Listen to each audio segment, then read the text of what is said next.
Di ujung malam itu, Aji Sukmo semakin tenggelam dalam alam dharana, alam kesunyian, alam keheningan batin yang paling dalam. Ia kini menyusuri kembali, di mana ia melihat istana perayangan yang begitu elok, indah dan megah. Sebuah istana yang semuanya dihiasi dengan emas, intan dan permata. Sebuah alam dewangga yang belum pernah ia lihat di alam nyata. Aji Sukmo semakin khusyuk bersemadi. Ia melihat Ki Ageng Joyokusumo, Dewi Maya, dan Dewi Kesuma, juga seorang bocah kecil yang bernama Risang Kusumo. Bayi kecil dalam pangkuan ibunya itu menjerit melengking tinggi sekali. Hal itu mengetuk Aji Sukmo hingga alam dharananya kian melambung. Kini ia menyusuri tapak-tapak hitam di istana perayangan.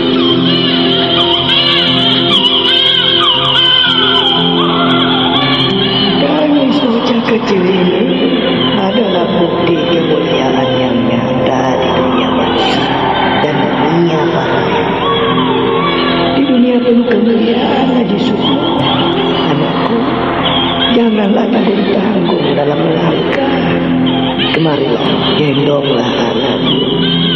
Dia merindukan kehadiran. Lihatlah, kedua tangannya menggapai jauh.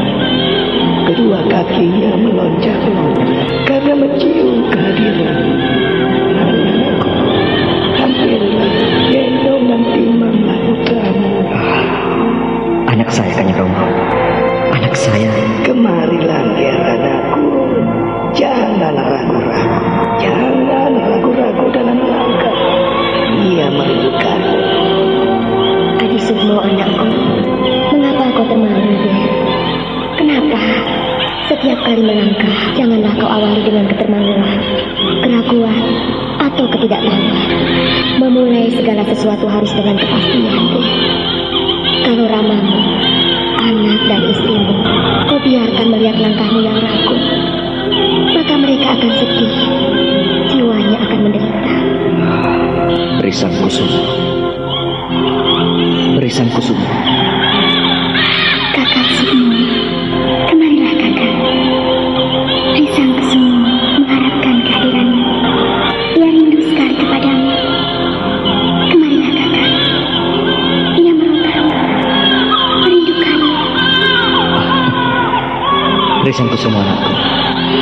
Risang Kusumo. Anakku.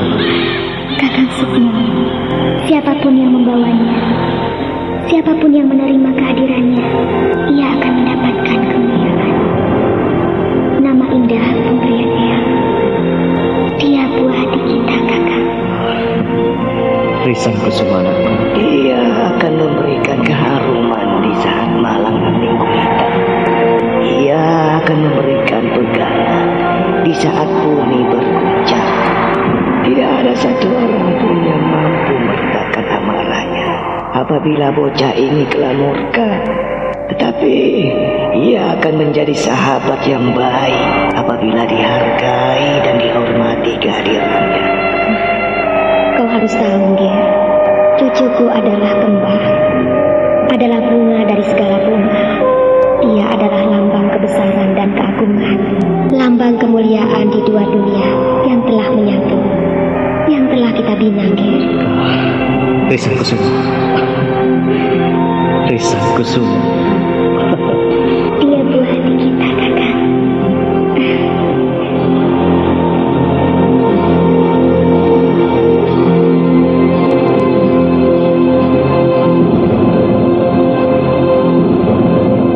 Dalam alam perayangan itu, Aji Sukmo mencoba mengikuti aliran dharana yang terus menggiringnya untuk menerima dan memahami dunia lain dari dunia kasunyatan. Sementara Doran yang tertidur di sampingnya telah mendengkur panjang, sedangkan Wulan, Raden Mas Rangsang, Barat Tigo, Alap-Alap, Bau Rekso, dan kawan-kawan yang lain nampak gelisah sekali. Wulan dan Raden Mas Rangsang tidak bisa memicingkan mata semenjak mereka berpisah dengan Aji Sukmo dan Doran.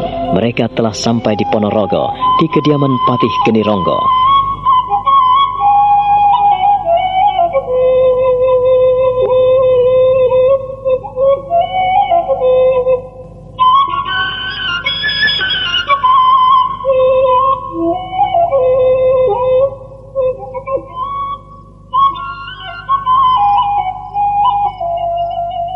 Mengapa kalian tidak tidur?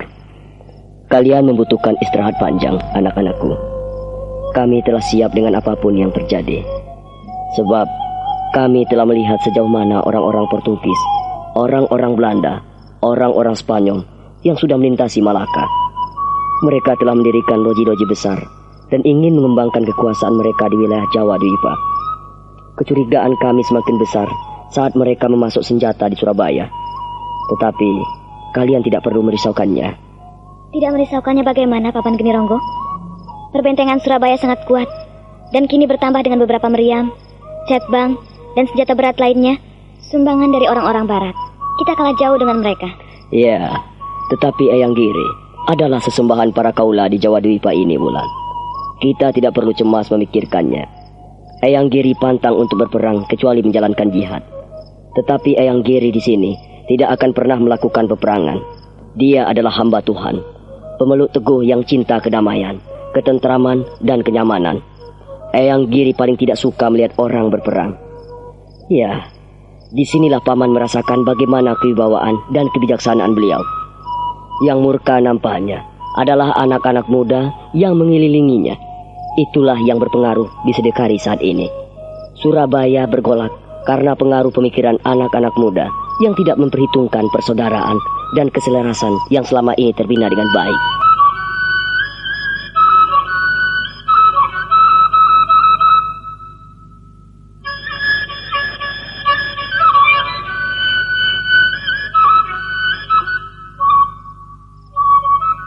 Lalu, bagaimana dengan senjata-senjata yang telah kami rampas dari Gresik, Tuban, dan dari Surabaya, Eyang Geni Ronggo? Tentu saja untuk perbekalan kita, untuk pagar kita, Kanjeng Pangeran. Sekalipun Kanjeng Pangeran baru melangkah di dalam dunia keprajuritan, tetapi setidak-tidaknya inilah yang dinamakan pagar negara. Pagar negara bagi sebuah kerajaan yang kita junjung tinggi adalah bagaimana kita memiliki prajurit-prajurit yang tangguh. Prajurit-prajurit yang tangguh tentu perlu memiliki bekal, memiliki pegangan, yaitu senjata.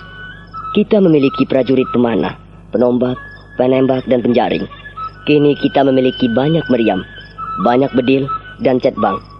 Kita bisa menciptakan keimbangan supaya kita tidak diremehkan oleh pemuda-pemuda Surabaya. Eyang Geni Ronggo. Iya, hamba Kanjeng Pangeran. Bukankah apa yang kita lakukan bisa menimbulkan permusuhan, Eyang?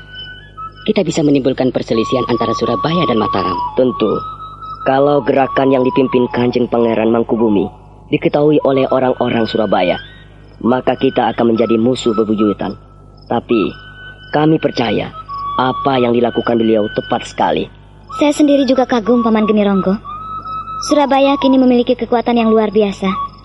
Saya tidak menduga, dan kehadiran orang-orang Belanda, orang Portugis, orang Cina, orang India, Gujarat, Campa mendukung kemajuan pantai timur Jawa Dwipa.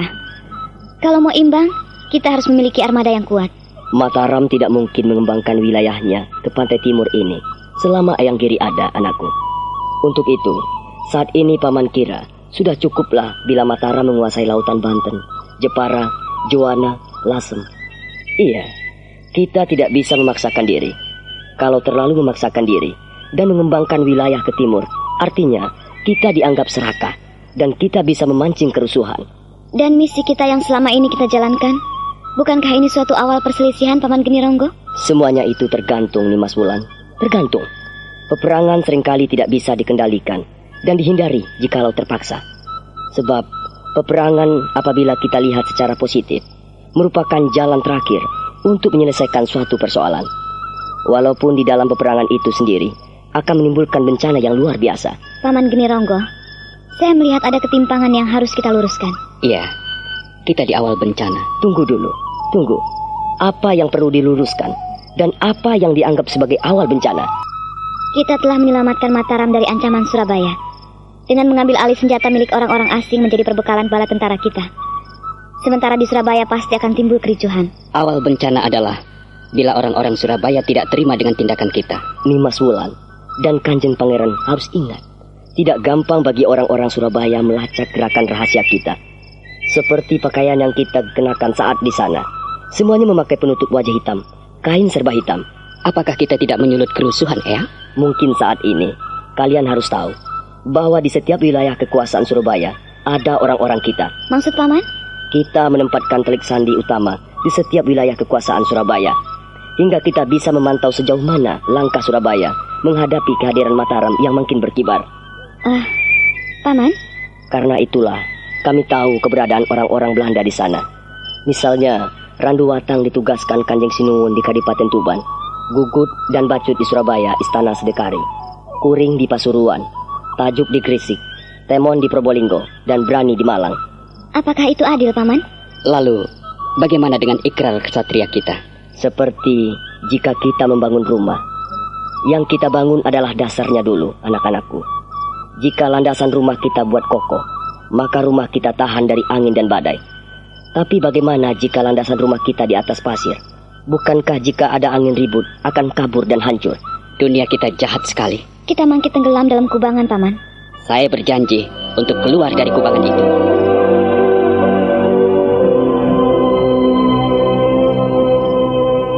Menurut Paman sendiri, apa yang sebaiknya kami lakukan? Nimas Wulan sudah tepat untuk melangkah lebih jauh dengan Mataram. Ya, kalau mau mencontoh tentu saja apa yang dilakukan oleh Paman Panji Wirobumi. Itu bagus sekali. Kanjeng Pati Panji Wirobumi memiliki wawasan yang luas. Beliau sudah tua, tapi arif. Bisa menerima pemikiran yang muda, tetapi sulit membiarkannya begitu saja. Jadi kalau boleh dikatakan, ngeculke endase, digocei buntute. Kanjeng Pati Wirobumi melepaskan kepala, tetapi memegang ekor kita. Suatu upaya yang bagus sekali, Paman. Sebab dengan demikian kita tidak akan mengumbar hawa nafsu kita. Kalau kita punya keinginan, bisa terkendalikan dengan baik. Ada yang mengarahkan, ada yang mendorong dan mendukung. Itu makna yang positif yang ditempuh Paman Panji Wirobumi selama ini. Tetapi nampaknya Kanjeng Pangeran Jayorogo tidak puas dengan nasihat dan petunjuknya. Kau tahu itu? Iya, Paman. Saya mengerti semua itu. Pelajaran masa lalu di Ponorogo yang telah lewat hingga Kanjeng Pangeran Jayorogo Kedhuwung dan dibuang ke Nusa Kambangan, itu menjadi pelajaran yang berarti buat kalian yang masih muda-muda. Paman Jayorogo orangnya serakah, sehingga kami tidak boleh mencontohnya. Itulah hidup dan Mas Rangsang, angger Mas tahu. Hidup ini seringkali dihiasi dengan keserakahan, kemabukan, kemunafikan, sehingga manusia lupa akan dirinya sendiri. Paman Jayorogo sudah mempunyai tempat yang enak. Kenapa mesti memberontak pada Kanjeng Romo? Itulah Tampo Gunung Misik Nabi. Kami berusaha menasihati dan mengingatkan pamanmu. Tak didengarkan. Nah, apa yang kita hadapi dengan Surabaya ini pun sama. Tetapi Surabaya adalah saudara tua Mataram. Surabaya memiliki wilayah kekuasaan sendiri. Mataram demikian pula. Hanya saja dalam hidup bernegara yang berdampingan seperti ini, kita bisa saling mengadu kekuatan karena hadirnya orang-orang asing di salah satu pihak. Seandainya orang-orang Belanda dan orang-orang Portugis itu mau bekerja sama dengan Mataram, bagaimana Paman Geni Ronggo? Iya, apakah Eyang bisa menerimanya? Kami tidak tahu persis. Yang jelas, selama ini orang-orang Barat, Portugis, Belanda, Spanyol, banyak yang bekerja sama dengan orang-orang Surabaya. Mereka memiliki markas di Malaka. Loji-loji mereka cukup besar untuk menampung barang-barang yang disuplai dari Surabaya. Ya, Mataram sendiri selama ini juga menjalin kerjasama dengan baik. Namun, akan tetap jadi ganjalan, sebab ada berbagai masalah. Apa yang Paman maksudkan? Tentu saja sehubungan dengan perampokan kapal Tuan Laksamana Jacob van Husker oleh orang-orang Demak Bintoro yang mengatasnamakan Mataram. Inilah yang membuat Mataram menjadi buruk di mata mereka, sehingga orang-orang asing sungkan untuk singgah di wilayah Mataram. Sekalipun Semarang, Banten, Jepara adalah bandar beras yang terbesar di Nusantara ini. Sudahlah, yang penting kita bisa menghalangi dan mencegah adanya peperangan besar. Kita bisa mengurangi kekuatan Surabaya dengan perampasan secara rahasia yang kita lakukan selama ini. Jadi, kita tidak perlu pusing. Kita tinggal menyusun strategi bagaimana baiknya agar tidak terjadi perselisihan. Hari hampir pagi. Kalian belum istirahat. Istirahatlah. Baik, Paman. Terima kasih atas nasihat dan pengarahannya. Istirahatlah. Paman juga sudah lelah. Geni Ronggo kemudian meninggalkan anak-anak muda itu. Namun Wulan dan Raden Mas Rangsang tidak bisa memicingkan mata sebab mereka memikirkan Aji Sukmo dan Dorang. Di fajar yang dini, saat sang surya merekah, Aji Sukmo siuman dari semadinya. Ada desir-desir gaib menyelimuti mata batinnya.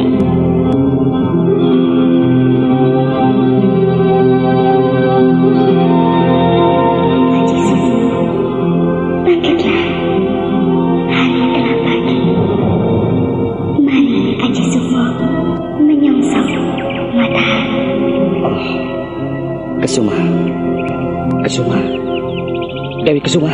Sukmo. Doran?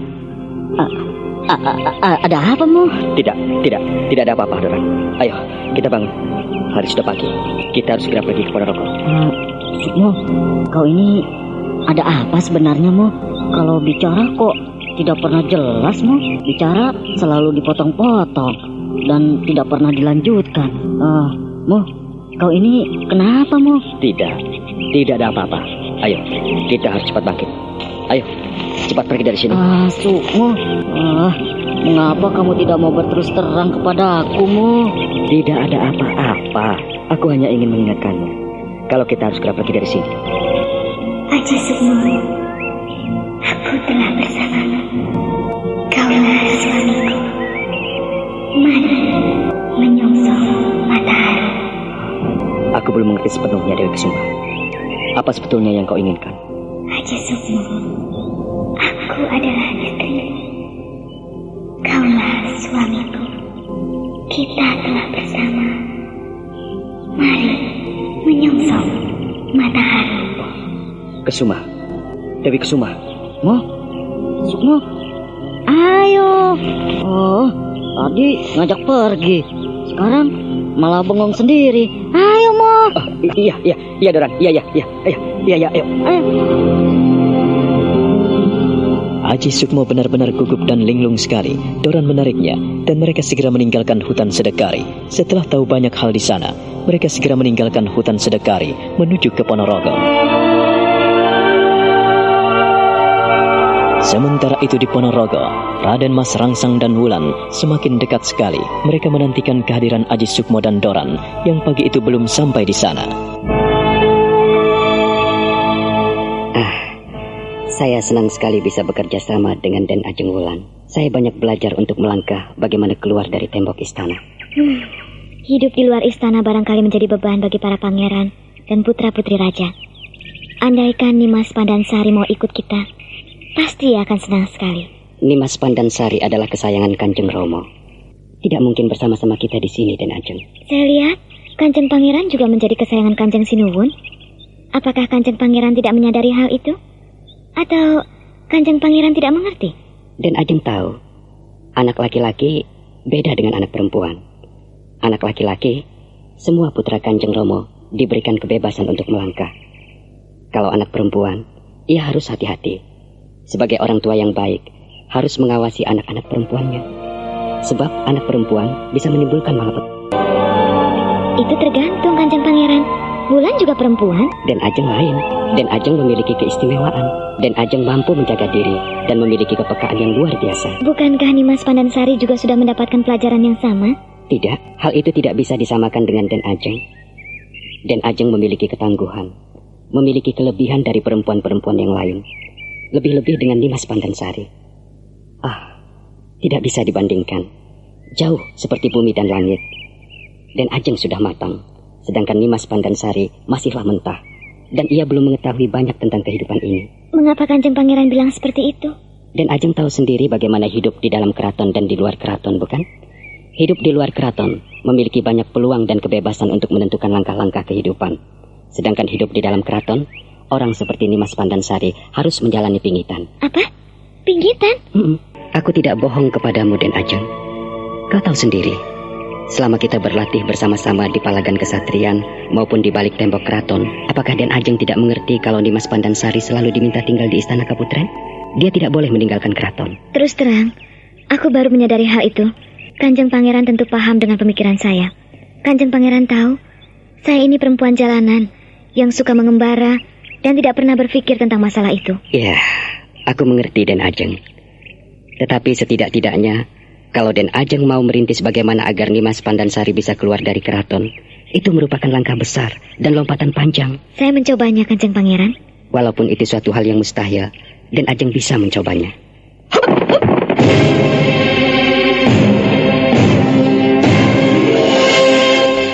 Wulan, Kanjeng Pangeran? Kanjeng Pangeran? Doran, Sukmo, sampai kemana saja kalian? Kami menanti kedatangan kalian. Mengapa sampai menginap? Kalian tidak tahu kalau kami mencemaskan keselamatan kalian. Ada sesuatu yang ingin kusampaikan pada kalian. Sukmo? Di mana Paman Geni Ronggo? Di dalam. Ada sesuatu yang ingin kusampaikan pada beliau. Nampaknya gawat sekali, Kang Mas Sukmo. Benar, Kanjeng Pangeran. Kita harus segera kembali ke Mataram. Kalau tidak ingin celaka. Justru itulah kami mencemaskan Kang Mas Sukmo dan Doran. Kami memikirkan bagaimana kalian berdua ada di Sedekari. Bagaimana keadaan di sana, Sukmo? Aku ingin menyampaikan hal ini pada seluruh sesepuh Ponorogo. Bagaimanapun juga, kita harus menyampaikan hal ini. Oh ya, lalu bagaimana berita dari Paman Mangkubumi? Eyang ada di wisma pribadi Eyang Pati Panji Wirobumi. Kalau begitu, kita harus ke sana. Sukmo, kau harus memberitahukan masalah itu kepada kami dulu, agar kami juga siap. Seorang mata-mata Mataram tewas di tangan Pangeran Pekik.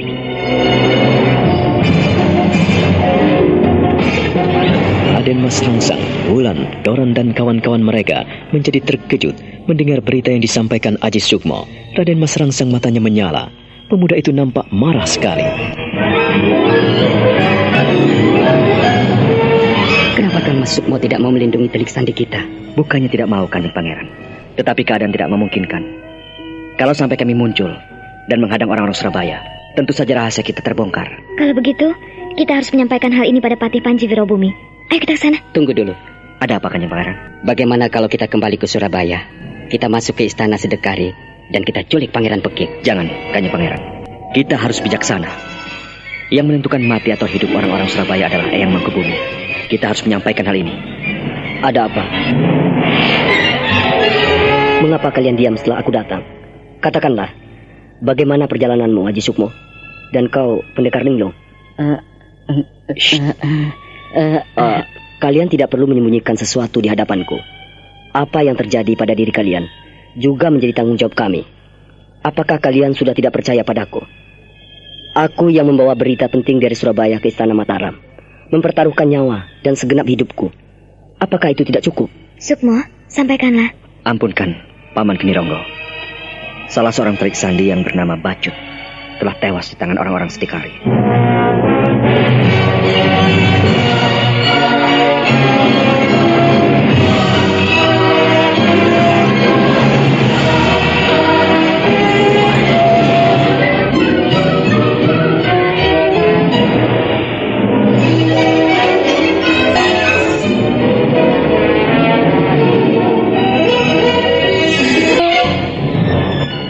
Beberapa saat lamanya, Tih Genironggo memperhatikan para pemuda Mataram itu.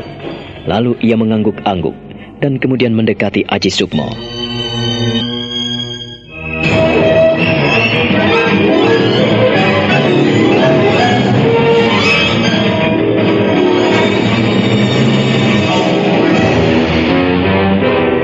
Sungguh tidak bijaksana apabila kita tidak memberitahukan hal ini pada Paman Panji Wirobumi. Kita harus menyampaikan hal ini pada Kanjeng Pangeran Mangkubumi. Ayo, kita harus bersama-sama menuju ke Wisma Paman Pati Panji Wirobumi.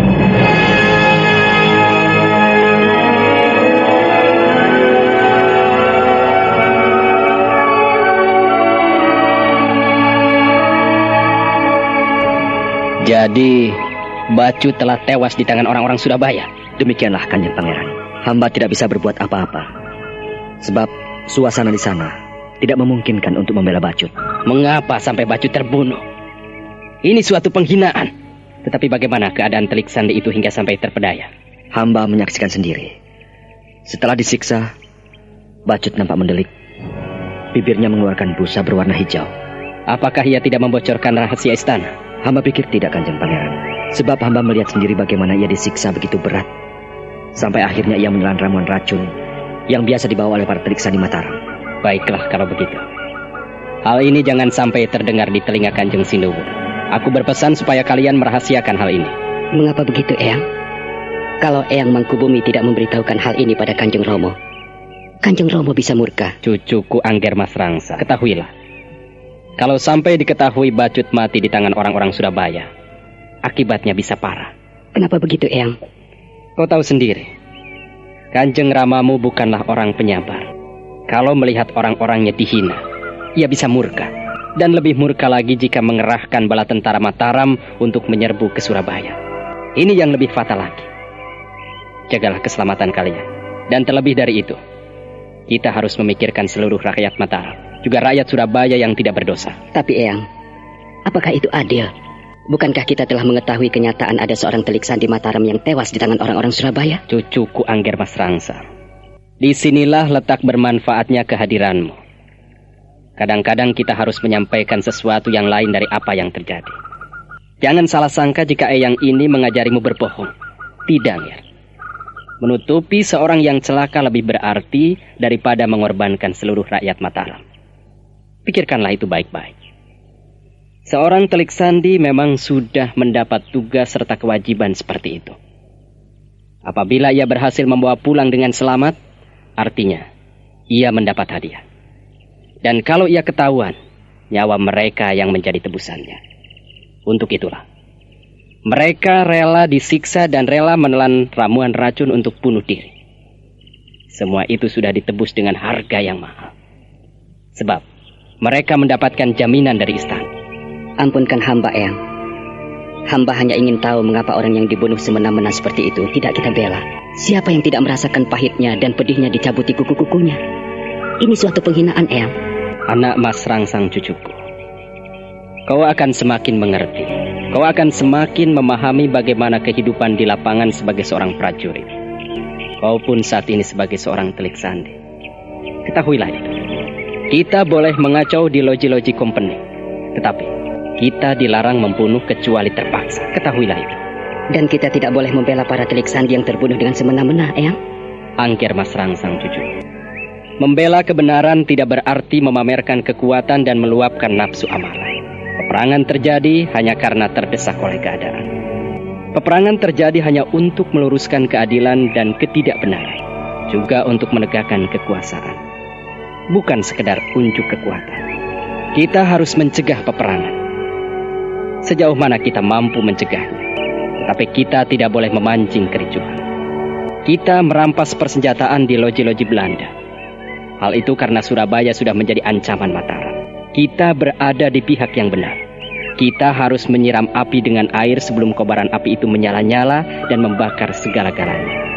Ya, mungkin kalian akan mengerti mengapa Mangkubumi minta pada kalian semua merahasiakan peristiwa pembunuhan Bacut, seorang Telik Sandi Mataram yang gagal menjalankan tugas dan kewajibannya. Tetapi langit dan bumi telah menerimanya. Kepergian Bacut dengan bersimpah darah adalah sebagai pahlawan. Apakah kalian mengerti?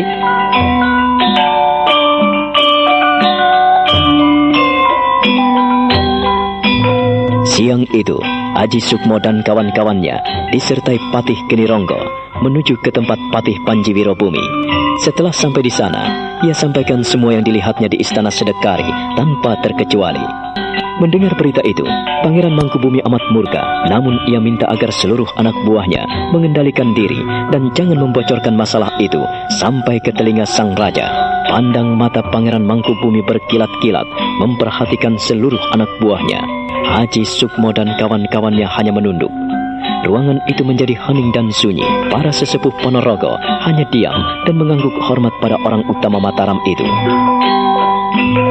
Semoga kalian mengerti dengan apa yang kusampaikan ini.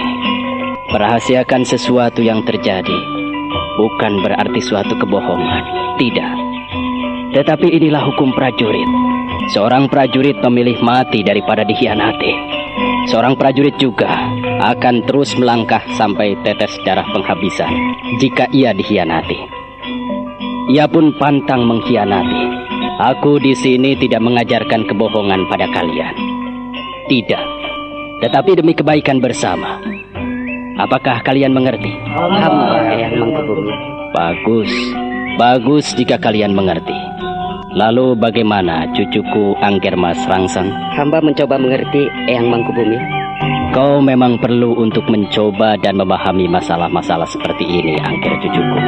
Untuk itulah Kanjeng Ramamu menyertakan dirimu dalam operasi rahasia ini. Peganglah kata-kata Eyang. Dan kau akan menjadi prajurit yang baik. Prajurit yang baik akan mematuhi seluruh perintah atasannya. Hitam dikatakan hitam. Dan putih dikatakan putih. Kalau pemimpinnya menginginkan sesuatu, ia harus mematuhinya.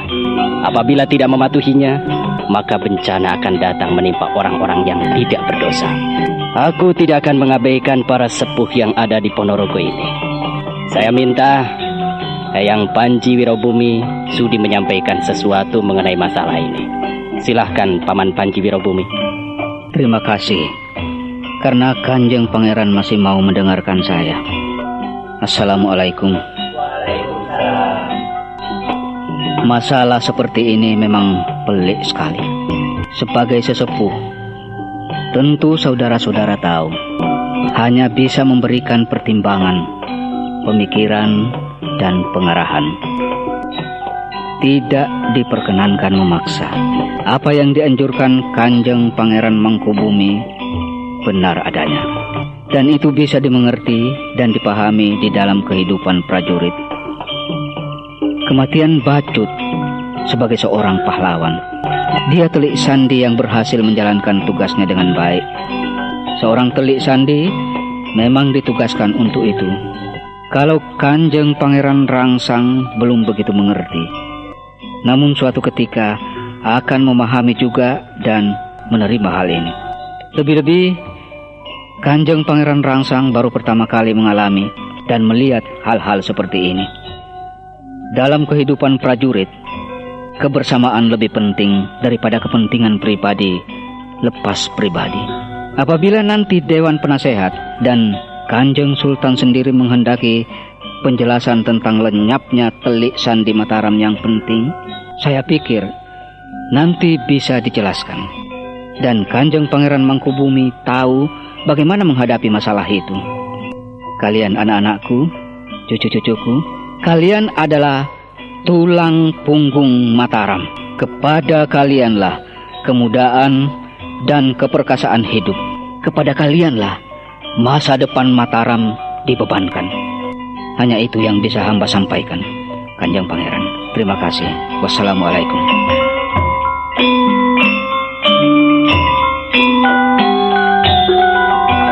Terima kasih Eyang Panji Wirobumi. Saya senang sekali Eyang Panji Wirobumi mau memberikan pengertian dan penjelasan pada cucu-cucuku yang baru pertama kali mengikuti dinas rahasia ini. Semoga bisa menjadi bekal. Sebentar lagi kita akan kembali ke Mataram. Kita menanti kehadiran Tumenggung Martoloyo, anak Mas Pringgoloyo, Mandu Rorejo, dan Surotani, dan semua yang bertugas di tempat masing-masing. Semoga malam nanti semua bisa berkumpul di sini. Lalu kita segera kembali di Mataram. Ada berita yang cukup memprihatinkan saya. Berita apakah itu, Kanjeng Pangeran? Ada beberapa orang yang tewas dalam operasi rahasia ini. Lalu siapa yang bertanggung jawab dalam masalah itu, Kanjeng Pangeran? Kesalahan anak buahku adalah kesalahanku, karena aku yang memimpin operasi ini. Maka akulah yang bertanggung jawab. Jika nanti ada keributan, akulah yang akan menghadapinya. Kami akan turut mendukung. Kami juga turut menanggung akibat dari apa yang kita laksanakan selama ini, Kanjeng Pangeran. Benar, Kanjeng Pangeran. Kami bersedia dihukum. Kami bersedia menanggung akibat dari operasi rahasia ini. Kami bersedia menanggungnya, Kanjeng Pangeran. Bagus. Kuucapkan banyak terima kasih atas kesediaan saudara-saudara untuk menanggung masalah ini. Baiklah. Saudara-saudara bisa istirahat, dan saya mengucapkan banyak terima kasih atas laporan anak Mas Aji Sukmo. Setelah Pangeran Mangkubumi menyampaikan kata-kata terakhirnya, semua yang hadir di ruang pribadi Kanjeng Pangeran Wirobumi pun segera meninggalkan tempat masing-masing. Mereka beristirahat di Wisma Kepatihan sambil menikmati hidangan siang. Sementara itu, di Istana Sedekaris Surabaya, Sunan Giri Raja Agung yang bijaksana itu menerima orang-orang Belanda yang tidak terima karena loji dan gudang persenjataan mereka dikacaukan oleh orang-orang aneh. Kita orang tidak terima dengan apa yang terjadi beberapa waktu yang lalu. Kami dikacau oleh anak buah ada yang mati. Tuanku Raja yang bijaksana. Bagaimana pula ini? Kami mohon kebijaksanaan Tuanku Raja. Apakah Tuanku Raja akan membiarkan orang-orang berkeliaran, main bunuh, main tusuk orang-orang kami? Tuan Richard, sudah saya kemukakan beberapa waktu yang lalu. Kami berusaha menjaga keamanan dan keselamatan tuan-tuan.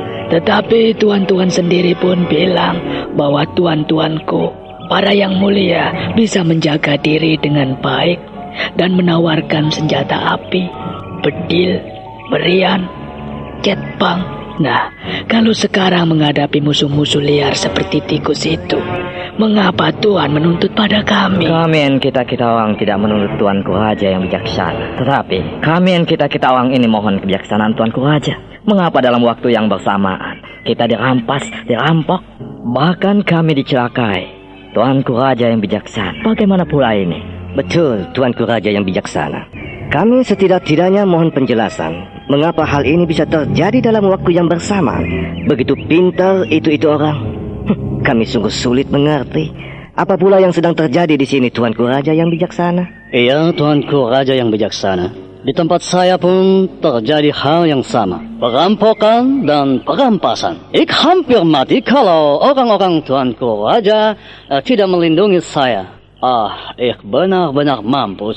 Mereka itu orang yang bisa melakukan tindakan-tindakan cepat dan seperti hantu. Iya, betul seperti hantu. Saya pun hampir mati dan ada itu kuntilanak kata orang. Itu ada perempuan aneh tertawa-tertawa menghina saya, mengejek saya. Dan telah bedil dia, tetapi itu orang tidak mempan peluru. Para yang mulia yang budiman, saya harap para yang mulia dapat tenang dan mencerna peristiwa apa sebetulnya yang kita hadapi. Yang menghadapi kekacauan bukanlah para yang mulia saja. Perlu diketahui, di Istana Sedekari ini, kami pun telah menangkap seorang penjahat. Untuk itu, para yang mulia tidak perlu menuntut kami dan tidak boleh menyalahkan Kanjeng Romo. Ger, tenanglah. Para yang mulia, yang saya hormati, saya ini sudah tua. Mata saya pun telah rabun. Tidak mampu melihat para yang mulia dengan jelas. Benar, memang dalam waktu yang sama kita menghadapi permasalahan yang serupa. Ada pengacau mengotori wilayah saya. Sesuai dengan perjanjian kita, akan saling bahu-membahu, bantu-membantu. Saya tidak mau curang. Saya tidak mau memberikan sesuatu yang timpang pada para yang mulia. Harapan, janji, keinginan, dan impian adalah sesuatu yang selalu kita dambakan. Tetapi, kalau kenyataan berbicara lain, apakah kita mau menolak? Kita tidak bisa menolak dan menuntut takdir. Peristiwa naas yang kita alami bersama, mengapa tidak kita cari jalan keluarnya yang terbaik? Tetapi para yang mulia seakan-akan menuduh, menuntut, dan menginginkan kami membereskan semuanya. Ya, memang sebagai pemerintah di sini, saya bertanggung jawab atas kerusuhan yang terjadi. Tetapi, adalah tindakan picik apabila menyalahkan sahabat. Oh, nih. Kami tidak menyalahkan Tuan. Tuanku Raja yang bijaksana tidak bersalah. Tetapi kami ingin mohon penjelasan. Kita orang sangat sedih, Tuan. Kami susah, Tuanku Raja yang bijaksana. Kami menanggung derita dan kerugian yang amat besar. Itulah yang membuat kami datang ramai-ramai ke sini, Tuanku Raja yang bijaksana.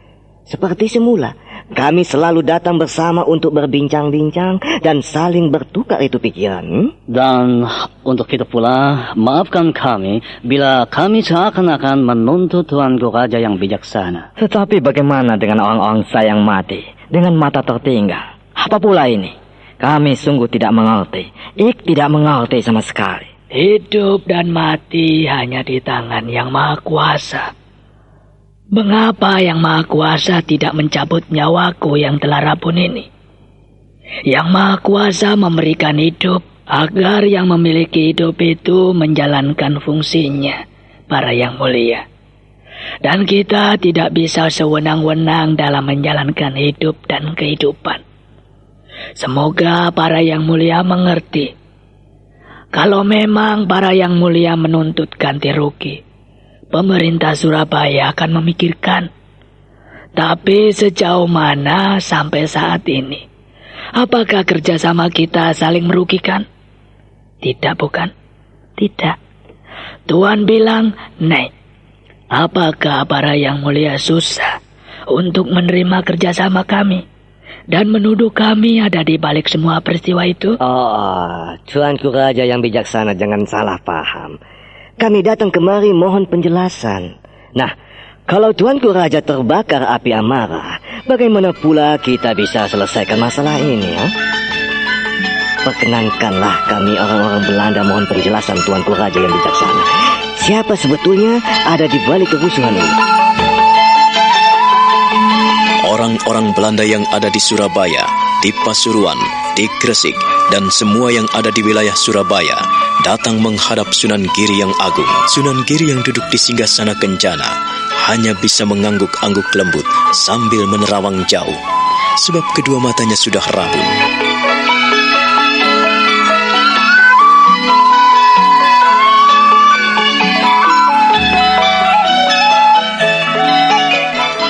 Disinilah sebetulnya saya ingin mendapatkan penjelasan dari para yang Surabaya pada saat ini memang sedang berkabung. Secara pribadi, saya turut prihatin dan berduka cita atas peristiwa yang terjadi di seluruh loji. Kalau Tuan Dunsen menanyakan siapa yang bertanggung jawab atas kerusuhan yang ada di tempat para yang mulia, sayalah yang bertanggung jawab. Pemerintah Surabaya lah yang bertanggung jawab. Maksud saya bukan seperti itu, Yang Mulia. Yang saya maksudkan adalah siapa yang ada di balik perampokan dan perampasan di gudang-gudang senjata kami. Itulah yang menjadi pertanyaan kami. Adalah persoalan kami juga. Kami tidak menutup mata. Sebab apapun yang terjadi di sini merupakan tanggung jawab kami semua. Terus terang, saya pun terkejut dengan datangnya pengacau-pengacau. Tuan Raja yang bijaksana, saya paling tidak mengerti mengapa itu orang mau bunuh orang-orang kepercayaan saya. Dan mereka dengan kejam menebas batang leher anak buah saya. 2 anak buah saya menggelinding kepalanya di tanah. Bagaimana pula ini, Tuan Raja? Saya sungguh sulit mengerti, padahal kami sangat membantu. Tuan Raja, disinilah kami susah untuk menerima dan sulit untuk mengerti. Dengan demikian, Tuan Richard mau menuntut kami. Iya, sudah jelas saya katakan bahwa kami bertanggung jawab atas semuanya ini. Tetapi apabila saat ini belum bisa memberikan jawaban yang pasti atas siapa yang ada di balik semuanya ini, kami mohon maaf. Saya berjanji untuk memberikan jawaban dan kepastian. Orang-orang saya sudah saya kerahkan untuk menyelidiki siapa sebetulnya yang ada di balik semua ini. Percayalah. Kanjeng Romo. Silakan, kalau kau ingin bicara, anakku. Persoalan para yang mulia adalah persoalan kami juga. Sejak kami menangkap seorang telik sandi, kami telah menyebarkan orang-orang terbaik kami. Kalau para yang mulia mendesak kami, saya kira itu tidak pada tempatnya. Kami bersusah payah untuk mencari keterangan dan menyelidiki apa yang terjadi. Para yang mulia tahu bahwa Surabaya memang daerah yang genting. Banyak orang-orang yang berdatangan di sini. Dan kami tidak mudah untuk mendapatkan keterangan secepat itu. Kami pun tahu, kalau di loji-loji para yang mulia telah kedatangan perampok dan perampas, bahkan pembunuh. Kami berjanji untuk mendapatkan keterangan yang secepatnya dan akan menyampaikan hal ini kepada para yang mulia secara resmi. Terima kasih, Kanjeng Romo.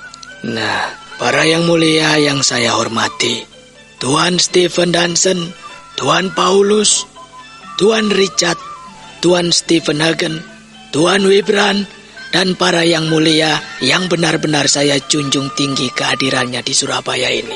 Kami akan berusaha. Marilah kita saling tolong-menolong dan menunjukkan rasa simpati satu dengan yang lain. Kita tidak bisa saling menuduh. Kita tidak bisa saling membunuh di antara teman.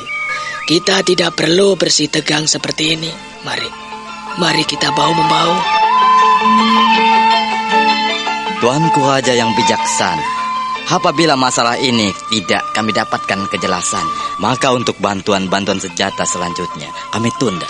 Barangkali benar apa yang dikatakan Tuan Richard. Kami belum bisa memberikan bantuan secepatnya, Tuanku Raja, karena gangguan dan halangan yang kami hadapi saat ini. Para yang mulia, sejak saya duduk di Surabaya sebagai raja di sini, sebagai pemimpin, saya tidak pernah minta bantuan pada siapapun juga. Kehadiran para yang mulia di sini adalah atas kerjasama yang baik. Para yang mulia yang menawarkan kepada kami. Para yang mulia sendiri yang berjanji dan para yang mulia sendiri yang patut memikirkan dan melaksanakannya. Tidak apa. Saya tidak keberatan. Kerjasama yang baik. tentu atas bagaimana kerelaan dan ketulusan kita menerima dan memberi, saling bahu-membahu. Dan jika para yang mulia menarik janji itu, saya secara pribadi dan pemerintah Surabaya tidak keberatan.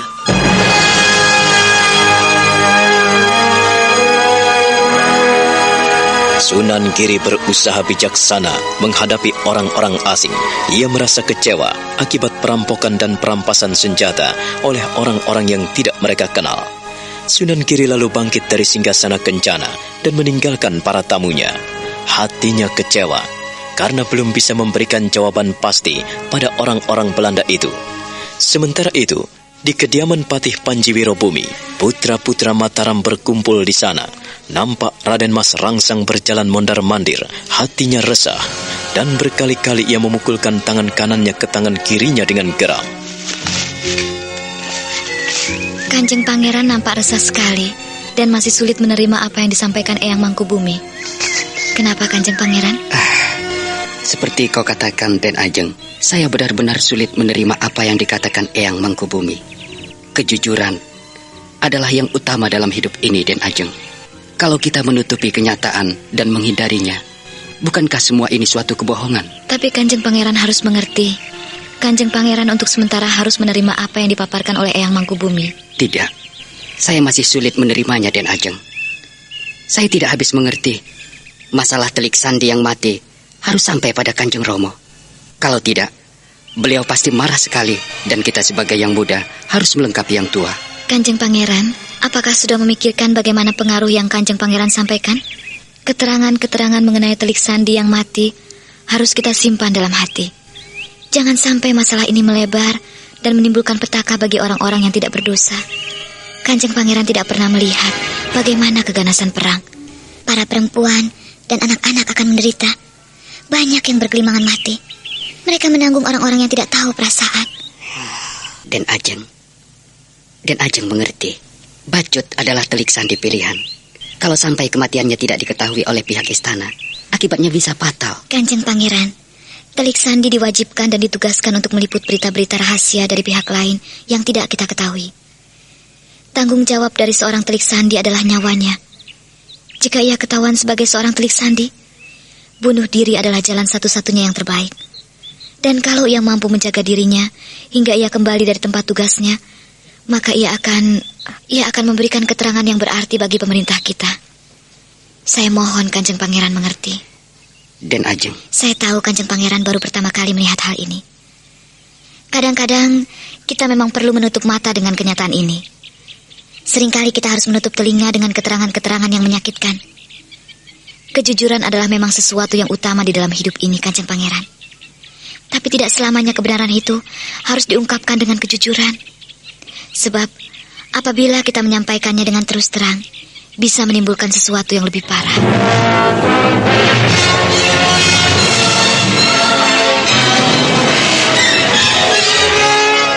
Tapi kalau kita sudah belajar menutupi kejujuran dan ketulusan, apabila kita selalu menutupi kenyataan, kita akan hidup dalam kebohongan, dan kita akan menginjak-injak kebenaran itu sendiri. Jika kebenaran itu telah diinjak-injak, maka keadilan itu pun sirna. Apakah Den Ajeng Wulan memahami hal ini? Sejak lama saya belajar untuk mengerti dan memahami Kanjeng Pangeran. Memang ada yang mengganjal dalam hati dan pikiran saya. Akan tetapi, setelah saya bolak-balik berpikir dan merenungkan, akhirnya saya mengerti juga. Mengerti? Ya, mengerti sekaligus memahami keberadaan penguasa dan kekuasaan, tugas dan kewajiban seorang prajurit Telik Sandi. Maksud Di Ajeng? Seorang prajurit Sandi berkewajiban menjalankan tugas-tugasnya tanpa diketahui pihak manapun. Jika dalam keadaan terjepit dan tak mampu melawan ataupun melepaskan diri, jalan yang terakhir adalah menelan racun. Itu aku tahu. Jika Eyang Mangkubumi tak ingin Kanjeng Sinuwun tahu, artinya suatu ketika Kanjeng Sinuwun mengerti karena hilangnya seorang Sandi, artinya labuh pati, merelakan nyawanya demi bela negara. Dengan demikian, Di Ajeng Wulan setuju dengan kebohongan dan dusta? Kanjeng Pangeran, kita tidak bicara soal bohong dan dusta, bukan? Lalu, mengenai apa Di Ajeng? Hakikat dan keberadaan prajurit Sandi. Kau ternyata tidak sependapat denganku. Itu sah sekali, Kanjeng Pangeran. Bagaimanapun juga, lenyapnya seorang pahlawan harus dikenang dan dihargai. Lebih-lebih kita tahu pasti. Mengapa harus menutup mata dan telinga? Mengapa harus menutupi hati kita dengan tabir hitam? Di manakah letak kebenaran, keadilan, kejujuran dan ketulusan di Ajeng Wulan? Kanjeng Pangeran. Oh, mengapa Den Ajeng tersenyum dan tidak bisa menerima pemikiran saya?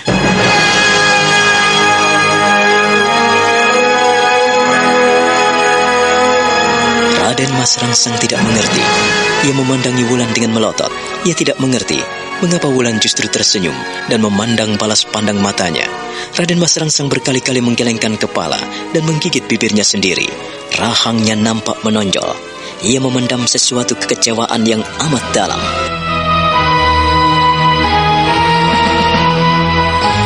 Nah, bagaimana kisah selanjutnya? Saudara pendengar, silakan menunggu seri berikutnya dalam serial Wahyu Astabrata ini. Sampai jumpa.